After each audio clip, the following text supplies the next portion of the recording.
Hello, कैसे हैं आप सब। उम्मीद करता हूँ सब खैरियत से होंगे। तो सबसे पहली चीज़ कि हम यूके में फ़र्स्ट जॉब जो है वो किस तरह से फाइंड कर सकते हैं। मैंने जो है फ़र्स्ट जॉब किस तरह से ढूंढी थी, तो ये सारी चीज़ें आज हम इस वीडियो में डिस्कस करने वाले हैं। तो सबसे पहले चीज़, दोस्त ने अभी तक मेरे चैनल को सब्सक्राइब नहीं किया और पहली वीडियो नहीं देखी, जल्दी से जाके पहली वीडियो देखें और चैनल को सब्सक्राइब ज़रूर करें, क्योंकि इससे सपोर्ट होगी और जो है वीडियो दूसरे दोस्तों तक जो स्टूडेंट आ रहे हैं यूके में उनके लिए फ़ायदेमंद होगी, क्योंकि ये सारी चीज़ें जो शुरू में नहीं पता होती उनके लिए मुश्किल होती है। अच्छा, तो फर्स्ट चीज़, जब मैं यहाँ पे आया था तो मैंने यहाँ पे सर्च की थी, अपने डॉक्यूमेंट रेडी किए और 8-10 दिन लग गए, क्योंकि उन डॉक्यूमेंट के बगैर आपको जॉब जल्दी नहीं मिलती। ठीक हो गया। उसके बाद मैंने सर्च किया work agencies near to me. जितनी भी यूके में, मतलब यूके में नहीं, जिस एरिया में मैं रहता था लूटन में, तो उसके राउंड अबाउट डांस्टेबल है, मिल्टन कीन्स है, स्टीवनिज है, ये करीब करीब के टाउन है। तो उनमें जितनी जितनी भी जो है एजेंसियां थी वो मैंने सारी सर्च की, और उनमें मुझे पहली जो एजेंसी मिली थी वो थी फ्लेक्सी स्टाफ। तो मैंने उनमें जाके अप्लाई किया, तो मेरा उसमें हो गया था। तो नेक्स्ट वीक जो है उन्होंने मुझे 2 शिफ्टें देना शुरू की।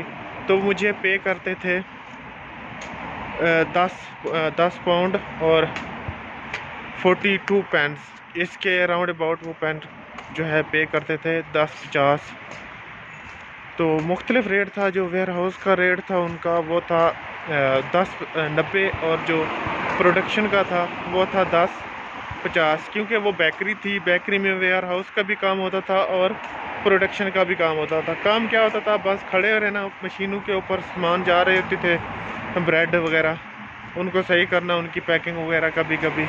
कभी काम हार्ड भी होता था, कभी इजी भी हो जाता था। ये डिपेंड करता था लोकेशन के ऊपर। अच्छा, उसके बाद फिर 2 महीने मैंने वो काम किया। उसके साथ ही मैंने सिक्योरिटी का बैज अप्लाई कर दिया था तकरीबन 2 महीने बाद, क्योंकि महीने का वो मेरे हिसाब से वो बनता था 800-1000 पाउंड बन जाता था। तो जिसमें से मैं अपनी फ़ीस के लिए 200-300 रखता रहता था। ऐसे कर आके मुझे 8 महीने लगे थे मेरी अपनी फ़ीस मैनेज करने में, 4500 पाउंड। तो यूनिवर्सिटी ने जो है वो मैंने इंस्टॉलमेंट करवा ली थी, तो उस हिसाब से वो मैंने मैनेज कर ली। दूसरा, उसके बाद फिर सिक्योरिटी स्टार्ट हो गई। अच्छा, सिक्योरिटी बैज तो आप बनवा लेंगे। सिक्योरिटी बैज बनवाने के बाद आपने करना है जी, जाके जिस तरह मैं आपको दिखा देता हूँ। ये छोटी सी मार्केट है, इसमें टेस्को भी है, इसमें और जो है छोटी छोटी शॉप्स हैं ग्रोसरी वगैरह की। इस तरह के जो हम लूटन में रहते हैं, लूटन टाउन या किसी और टाउन में आप जब आते हैं तो शुरू में आपने टारगेट रखना है, मैंने 10 दुकानें, 10 शॉप्स पे जाना है। ग्रोसरी शॉप होगी, पिज़्ज़ा शॉप होगी, दूसरी मीट की शॉप होगी, कोई भी शॉप आपने नहीं छोड़नी। उनसे जाके पूछना है, भाई मुझे काम चाहिए, चाहे आप मुझे 10 घंटे दे दें, चाहे 5 घंटे दें, 4 घंटे दें, कुछ तो दें। जब उनको आप बोलेंगे ना इस तरह, तो वो कुछ ना कुछ तो आपको कर देगा। अगर एक नहीं करेगा दूसरा नहीं करेगा, एटलीस्ट आप 10 के पास आज जाएंगे, 10 ने नहीं किया कल आप 10 के पास जाएं। इस तरह से ही जो आपका स्टार्ट होगा। तो सेकंड चीज़, आपके पास गाड़ी का लाइसेंस होना ज़रूरी है, बहुत ज़रूरी है, बहुत ज़रूरी है, बहुत ज़रूरी है। जितना बार मैं बोलूँ आपको गाड़ी का लाइसेंस, उतनी बार कम है, क्योंकि गाड़ी इतना यहाँ पे इतना ज़रूरी है ना स्ट्रगल कम करने के लिए। क्योंकि जब आप शुरू में यहाँ पे पहुँचेंगे तो स्ट्रगल कम करने के लिए आपके पास लाइसेंस होगा, क्योंकि लाइसेंस होगा तो आप डोमिनोज़ पे, किसी भी रेस्टोरेंट पे जाके उनके साथ डिलीवरीज कर सकते हैं, तो आपके लिए मुश्किल कम हो जाएगी। बेस्ट है डोमिनोज़ के ऊपर, क्योंकि वो आपको 5-5 घंटे की 4 शिफ्टें दे देते हैं। 3 दिन में, 4 दिन में आपके 20 घंटे पूरे हो जाते हैं। इस तरह से आपका कुछ मैनेज हो जाएगा। उसके अलावा जनाब, अगर लाइसेंस आपके पास नहीं है तो आपकी स्ट्रगल ज़्यादा कैसे हो जाएगी, आप डिलीवरीज कर नहीं सकेंगे, आपको कोई एजेंसी काम जल्दी नहीं भी देती। तो आपको सिक्योरिटी का कार्ड बनवाने के लिए भी टाइम लग जाएगा।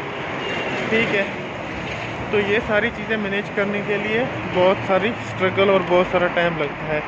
मेरा भी ये सिक्योरिटी का बैज है और मैं काम कर रहा हूँ, इस तरह का बैज होता है।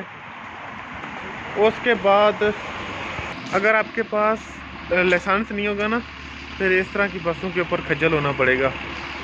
ये जो है घंटा घंटा भी लगाती हैं आने जाने में, 1.5 घंटा भी लगाती हैं, क्योंकि इनके स्टाफ बहुत ज़्यादा होते हैं और डेली के आपके 2 पाउंड 4 पाउंड लगेंगे आने जाने में। ठीक है, ये सारी चीज़ें होती हैं। अब मैं जो है मैं भी सिक्योरिटी की जो है शिफ्टिंग कर रहा हूँ यहाँ पर। अच्छा, सिक्योरिटी का मैं काम कर रहा हूँ, तकरीबन मुझे 15-20 दिन हो गए हैं। तो इस हिसाब से वो हमें पे करते हैं 100 और 120। तो उस हिसाब से पाकिस्तान के तकरीबन हो जाता है 35,000 40,000। तो सिक्योरिटी में जो है ये हिसाब होता है। आप अगर वेयर हाउस में काम करते हैं, अब रिसेंटली मैंने वेयर हाउस में काम किया था, स्टीवनेज वेयर हाउस, जार्क रिक्रूटमेंट कंपनी है। जो लूटन में रहते हैं उनको पता होगा स्टीवनेज जार्क, वो आपका अप्लाई कर सकते हैं। पार्ट टाइम भी वो देते हैं और फुल टाइम में भी देते हैं। फ्लेक्सी स्टाफ जो है ट्रांसटेबल में, अब वो है फुल टाइम सिर्फ देती है जो फुल टाइम यहाँ पे हैं, क्योंकि स्टूडेंट जो थे ना, उन्होंने जो है वो काम नहीं करते थे सही, इस वजह से उन्होंने स्टूडेंट अभी लेना बंद कर दिए हैं। लेकिन और भी एजेंसियाँ हैं, यूपीएस है, वेयर हाउस है, अमेज़ोन वेयर हाउस है, आप उनमें पार्ट टाइम कर सकते हैं। उसके अलावा न्यू स्टाफ, एक्स्ट्रा स्टाफ, ये सारे जो है एजेंसियां हैं ट्रांसटेबल में, लूटन में, आप इनके थ्रू अप्लाई कर सकते हैं। इसके अलावा एक और बहुत ही इम्पोर्टेंट जो है, यहाँ पे आप नेट पे जाएं और सर्च करें care home agencies, care home companies, उनका नंबर निकालें और उनको कॉल करें, उनको बोले हम अवेलेबल हैं, हम पार्ट टाइम काम करना चाहते हैं आपके साथ। ऑनलाइन अप्लाई नहीं करनी। फ़र्क क्या, अगर आप ऑनलाइन अप्लाई कर देते हैं वो आपको रिस्पॉन्स नहीं करते, अगर रिस्पॉन्स भी करते हैं तो वो आपको बोलेंगे अनफॉर्चुनेटली हम आपकी जो एप्लीकेशन फॉरवर्ड मतलब आगे नहीं कर सकते, क्योंकि उसके लिए आपको ड्राइविंग लाइसेंस चाहिए होता है। वो एप्लीकेशन वो फिल करते हैं जिनको ड्राइविंग लाइसेंस, जिनका ड्राइविंग लाइसेंस हो, उनको गाड़ी वाला बंदा चाहिए था। अगर आप कॉल करेंगे तो इस तरह से वो आपको पार्ट टाइम जॉब्स भी मिल सकती है केयर होम में। ये आप जो है स्ट्रगल थोड़ी करके यहाँ पे जॉब जो है हासिल कर सकते हैं, जितना जल्दी आप अगर स्ट्रगल करते हैं, मेहनत करते हैं। नहीं तो फिर यहाँ पे साफ ज़ाहिर है पहला जो साल है वो आपकी बहुत मेहनत है, उसके बाद है आप जो थोड़े बहुत रिलैक्स होते हैं, क्योंकि जिनके पास ड्राइविंग लाइसेंस होता है उनकी जो स्ट्रगल होती है वो बहुत कम होती है दूसरे की निस्बत जिसके पास ड्राइविंग लाइसेंस नहीं होता। आपने ये 4-5 काम आके करने हैं तो इंशाल्लाह आपकी फ़ीस भी मैनेज हो सकती है और बाकी अखराजात जो एक्सपेंसेस वगैरह हैं वो भी मैनेज हो सकते हैं। ये आपकी स्ट्रगल पे डिपेंड करता है। तो उम्मीद करता हूँ ये वीडियो आपको पसंद आएगी। आपने ये वीडियो पूरी देखी है। अगर अभी तक वीडियो आप देख रहे हैं तो इसका मतलब ये कुछ इन्फॉर्मेटिव वीडियो थी आपके लिए, तो चैनल को सब्सक्राइब कर दें, क्योंकि मैं नेक्स्ट वीडियोस इस तरह की बनाऊंगा जो आपके फ़ायदेमंद के लिए होंगी। तो लाइक भी कर दीजिएगा और कमेंट तो कर देंगे आप, मुझे पता ही है। Thank you so much. मिलते हैं जी नेक्स्ट वीडियो में, तब तक अपना ख्याल रखिएगा। अल्लाह हाफिज़।